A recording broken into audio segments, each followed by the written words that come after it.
एक मारवाड़ी था, उसको घूमने का बड़ा शौक था।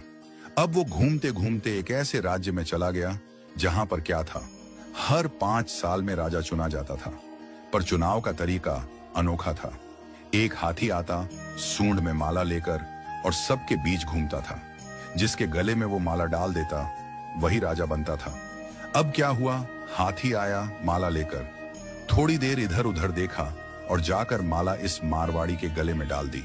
मारवाड़ी हैरान, अरे भाई, मैं तो घूमने वाला आदमी हूं, ये कहां फंसा दिया। खैर, उसे राजा बना दिया गया, सिंहासन पर बिठाया गया। राजपुरोहित आया, तिलक करते हुए शर्तें सुनाने लगा। भैया, आपको 5 साल के लिए राजा बनाया जा रहा है, लेकिन 5 साल पूरे होते ही आपको यहां से सैकड़ों किलोमीटर दूर एक उफनती नदी के किनारे छोड़ दिया जाएगा। उस नदी में घड़ियाल हैं, मगरमच्छ हैं, जिनकी वजह से आप नदी पार नहीं कर सकते। अगर किसी तरह पार कर भी गए तो उसके बाद आएगा एक गहरा जंगल जिसमें हिंसक जानवर और खतरनाक राहें हैं। वहां आप जानो और आपकी किस्मत। अब तक जो भी राजा बना था उसे मालूम था कि 5 साल बाद मरना तय है, तो वह 5 साल बस ऐश करता था, भोग विलास, मजा, तामझाम। लेकिन यह मारवाड़ी अलग निकला। उसने सोचना शुरू किया, अब मुझे 5 साल बाद क्या करना है। राज्य की जो भी आमदनी आती थी उसमें से 51% जनता की भलाई में लगाने लगा, और बचे हुए 49% से उसने अपने आगे की प्लानिंग की। पहले साल उसने नदी पर एक पुल बनवाया, दूसरे साल उस पार के जंगल को साफ करवाया, खेती के लायक जमीन बनवाई, तीसरे साल वहां सड़कें बनवाई, लोग वहां बसने लगे, गांव और मोहल्ले बनने लगे।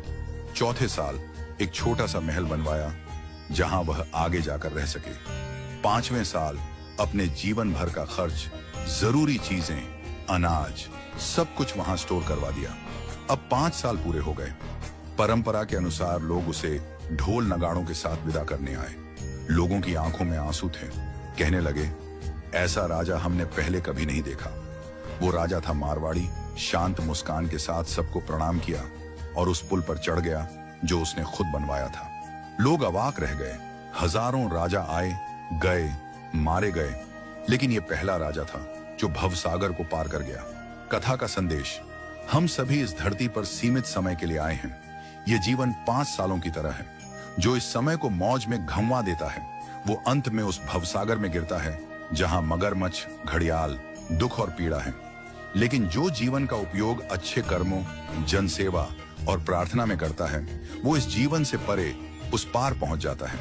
तो आज ही से भवसागर पार करने के लिए अपना पुल बनाना शुरू कीजिए, ताकि जब आपका कार्यकाल समाप्त हो तो आपको भी सीधे ठाकुर जी के पास बैकुंठ में वास मिले और आपके अच्छे कर्मों की वजह से आपको हमेशा के लिए याद रखा जाए।